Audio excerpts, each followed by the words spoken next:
네, 이번 시간에는 엔비디아가 24년 이후 어떻게 미래를 설계해 나갈지, 올해 넘치는 현금으로 무엇을 할지에 대해서 이야기해보는 시간을 갖도록 하겠습니다. 22년 11월 챗 GPT가 쏘아올린 공은 엔비디아 주가 상승의 원동력이었습니다. 엔비디아 주가에 영향을 준 건 AI였죠. 현재 주식시장은 AI가 가장 큰 테마입니다. 하지만 엔비디아가 AI 기대감만으로 상승한 게 아니었습니다. 그 뒤에 AI로 인한 산업 생태계가 변화하고 있었고, 엔비디아의 실적에 엄청난 영향을 줬죠. 엔비디아의 23년 하반기 주가 상승은 AI 수요가 실적으로 반영된다는 엄청난 가이던스에 기인했다면, 현재의 주가 상승은 이 가이던스를 훨씬 뛰어넘는 실적을 보여줬기 때문입니다. 그리고 앞으로 전망이 밝은 건 이 실적이 계속 이어질 수 있다는 기대감 때문이겠죠. 올해를 기점으로 엔비디아는 엄청난 돈을 벌어들일 겁니다.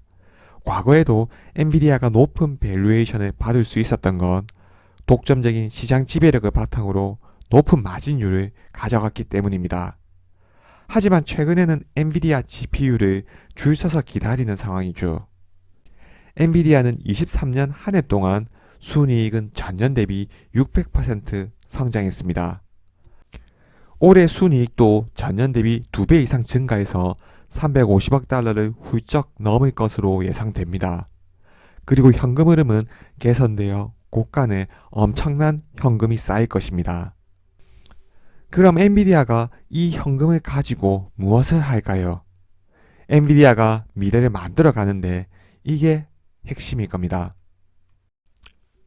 빅테크 기업이 지금과 같은 초거대 플랫폼이 된 건 모바일 생태계의 핵심 영역에서 독보적인 경쟁력을 지닌 것도 있겠지만, 적절한 시기에 진행된 M&A도 큰 역할을 했습니다. 최근에는 미래를 이끌어갈 스타트업 기업들을 상용화가 되기도 전에 인수해서 기술과 인력을 동시에 흡수하고 있습니다. 기업이 새로운 산업 영역에 진출하기 위한 방법에는 신규 설비 투자와 M&A가 있을 겁니다. 신규 설비 투자는 자신의 아이덴티티에 맞춰서 자신의 기존 사업과의 시너지를 낼 수 있지만 성과로 이어지는데 많은 시간이 걸립니다. M&A는 신규 설비 투자에 비해 많은 비용을 지불해야 하지만 시간을 절약할 수 있죠. 현금이 넘치는 빅테크 입장에서는 자신이 설비 투자에 매달리는 것보다 급속히 바뀌는 트렌드를 선점하기 위해서 핵심 기술력을 보유한 기업을 M&A 하는 데 집중했습니다. 하지만 주목해야 할 것은 엔비디아의 최근의 행보입니다. 엔비디아는 작년에 35개 AI 기업에 투자를 하며 투자업계 1위로 올라섰습니다. 이는 22년 전년보다 6배 많은 수치입니다. 투자 금액은 22년보다 10배 많았습니다. 개선되는 현금 흐름을 바탕으로 AI 핵심 기업에 투자를 집행한 거죠. 엔비디아는 앞으로 빅테크를 뛰어넘는 투자업계의 큰 손이 될 가능성이 높습니다. 특히 투자 대상 기업들의 공통점은 엔비디아 GPU나 소프트웨어를 쓰는 고객사라는 점입니다. 미래의 성장 핵심을 AI로 확실히 정했다고 볼 수 있고, AI가 인류를 변화시킨다고 예상된다면 엔비디아를 주목해야 한다는 거죠. AI 기업에 투자를 하기에도 빅테크 기업보다 훨씬 유리한 위치에 있습니다. 엔비디아 반도체를 많이 사용하는 기업 중에 엔비디아 GPU와의 시너지가 어떻게 일어나는지 직접 경험할 수 있기 때문이죠. 그리고 이 기업과의 협업으로 AI로 생산성이 변하는 산업 생태계를 선점할 수 있습니다. AI 소프트웨어 기업과의 협업을 통해 산업 생태계 내에서 시너지를 낼 수 있는 거죠. 고객사 입장에서도 좋습니다. GPU를 안정적으로 공급받을 수 있고 인프라 구축을 효과적으로 할 수 있을 겁니다. 엔비디아 입장에서는 AI가 사용되는 다양한 산업 분야에 자신의 인프라를 제공함으로써 AI 소프트웨어 산업에 진입할 수 있을 뿐만 아니라 투자만으로 사업 영역 확대를 노릴 수 있죠. 현재 빅테크 기업들의 투자의 1순위는 AI 인프라 구축입니다. 모두들 엔비디아의 H100을 사기 위해 줄 서서 기다리는 상황이죠. 빅테크 자신들의 플랫폼에 인공지능을 구축하기 위해서입니다. 메타는 올해에만 H100 구입 비용으로 90억 달러를 지출할 예정입니다. 다른 빅테크들도 뒤질 수 없을 겁니다. 하지만 엔비디아는 빅테크에게서 벌어들인 돈으로 AI 스타트업에 엄청난 투자를 하고 있습니다. 작년에 투자한 금액이 전년 대비 10배 증가했고 올해는 더 크게 증가할 겁니다. 시장에서는 엔비디아는 AI 인프라를 구축하는 기업이고 AI 인프라가 완성이 된다면 주도권을 넘겨줄 수밖에 없다는 의견이 많습니다. 하지만 엔비디아는 인프라 제공과 소프트웨어 구축을 이어가기 위해 외부 투자와 M&A를 통해 미래를 준비하고 있는 거죠. 외부 투자를 위한 1순위는 AI일 겁니다. 그리고 시장 규모가 크고 미래 성장 가능성이 높은 사업 분야일수록 좋을 겁니다. 엔비디아는 2020년 멜라녹스를 인수하면서 데이터 센터의 통합 플랫폼을 구축할 수 있었습니다. 현재 엔비디아 사업 분야의 주요 축은 데이터 센터, 게이밍, 그래픽 시각화, 자율주행입니다. 모든 사업 분야 간의 시너지가 충분하고 AI와 접목할 수 있는 분야입니다. 기존 사업을 보완할 수 있는 AI 기술 기업에 투자하는 데 주저하지 않을 겁니다. 그리고 AI를 통해 산업 생태계를 획기적으로 바꿀 수 있는 산업 분야를 찾고 있을 겁니다. 그중 대표적인 사업 분야는 신약 개발일 겁니다. 얼마 전 젠슨 황은 바이오 산업 관계자들과의 행사에 참석해서 생성 AI를 활용해 신약 개발은 물론 생명공학의 패러다임을 바꾸겠다는 야심을 발표했습니다. 젠슨 황은 신약 개발은 물론 DNA 구조와 수술실의 데이터까지 모두 AI와 만나게 될 것이라며 앞으로 모든 생명공학 실험의 시작과 끝은 컴퓨터 시뮬레이션이 될 거라고 했습니다. 앞서 엔비디아는 AI 신약 개발 플랫폼 바이오니모를 공개하며 화제의 중심에 섰었죠. AI에 대한 인간 유전자와 단백질 세포 반응을 학습시켜 신약 개발 속도를 높임과 동시에 의료기술 전반에 AI를 활용할 수 있을 것이라는 기대감 때문이었습니다. 엔비디아는 최근 AI를 활용한 신약 개발 기술을 보유하고 있는 다양한 스타트업에 투자를 했습니다. 이는 생명공학을 가장 유망한 미래 먹거리로 보고 있다는 거죠. 전체 의료 데이터의 90% 이상이 이미지 형태로 저장되고 있고 그래픽 처리 기술에 강한 엔비디아가 생명공학 분야에 뛰어든다면 충분히 시너지가 날 수 있다는 판단일 겁니다.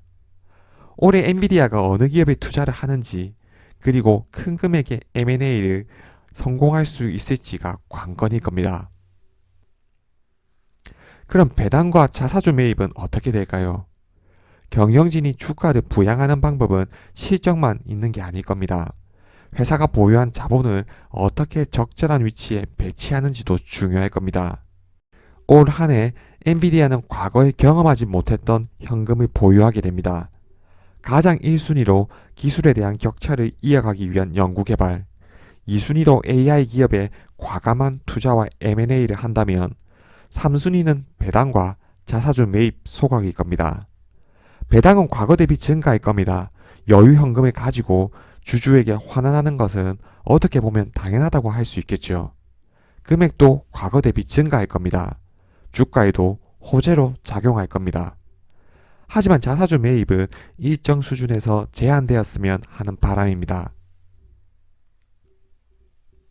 만약 A기업의 단기 순이익이 10억 원이고 B기업의 단기 순이익이 1억 원이면 A기업이 B기업보다 경영을 더 잘한 것으로 볼 수 있을 겁니다.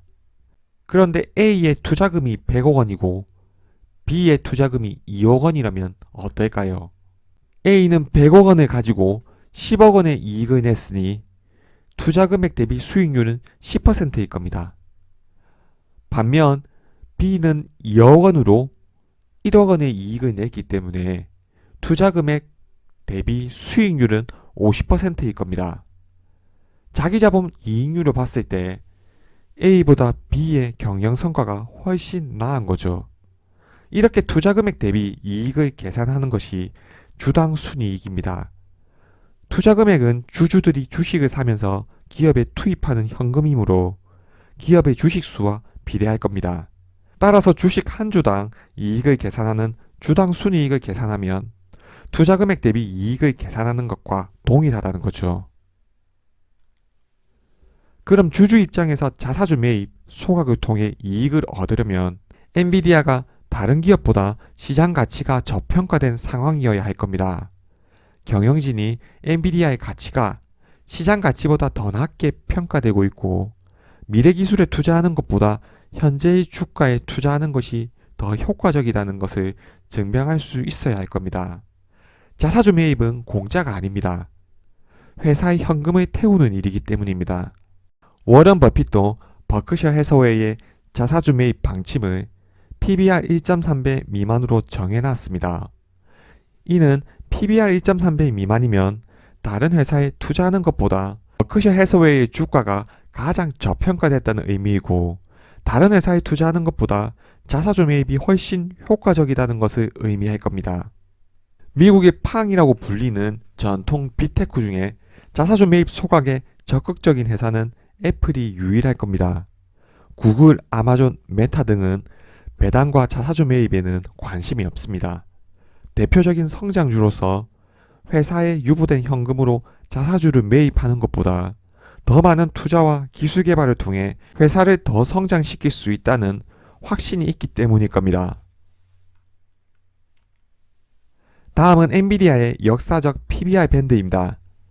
엔비디아는 새로운 산업군이 개화할 때 자신의 제품을 적절히 포지셔닝하면서 산업 성장의 과실을 실적으로 가져갔습니다. 그리고 시장은 엔비디아의 실적과 성장성에 높은 가치를 부여했었죠. 과거 5년 동안 엔비디아의 PBR 밴드는 60배와 80배를 넘나들었습니다. 이 말은 엔비디아의 현재 벌어들이는 이익의 60배 가치로 거래되고 있다는 말일 겁니다. 엔비디아 정도의 시가총액의 다른 회사 대비해서 이 정도의 가치는 낮다고 할 수 없을 겁니다. 상반기에는 AI에 대한 시장의 관심과 엔비디아의 현재 시장을 감안했을 때 시장의 주도주 역할을 이어갈 것이라고 전망됩니다. 하지만 하반기 이후 올해 엔비디아의 AI에 대한 시장 독점력이 더 공고해지고 내년 이익까지도 시장의 가이던스를 뛰어넘는 실적이 나오는데도 불구하고 주가가 고평가 논란에 휩싸여서 실적과 무관하게 큰 폭으로 조정받는다면 경영진은 하반기 자사주 매입 규모를 늘릴 수 있을 겁니다. 하지만 현재의 상황은 분명 자사주 매입 정책은 보수적으로 가져가는 게 바람직하다는 생각입니다. 결국 올해 엔비디아의 미래는 큰 폭의 현금 흐름을 어떻게 자본 배치하는지에 달려 있을 겁니다. 이번 영상은 여기까지입니다. 시청해주셔서 감사합니다.